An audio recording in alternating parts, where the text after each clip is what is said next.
hakuna sehemu ya msomi kama tunavyozoea kwetu kwamba hii ni fasi ya shehe katika ndoa. Kama shehe hayuko hakuna ndoa, hakuna.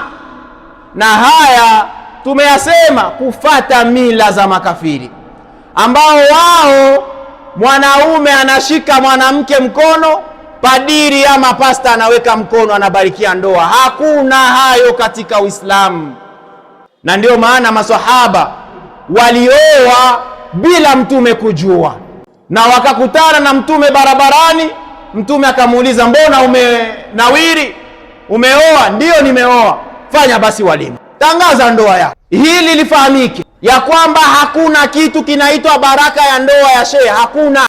Khutbatul haja ambayo tulizoea kusema kwamba ndiyo baraka ya shehe kwenye ndoa. Shehe anafika anasema innal hamdalillah mpaka mwisho wa khutbatul haja, alafu mtu anayeozesha anampa mwanamke. Hili jambo limetoka wapi? Anayesema khutbatul haja ni yule anayeozesha, wali.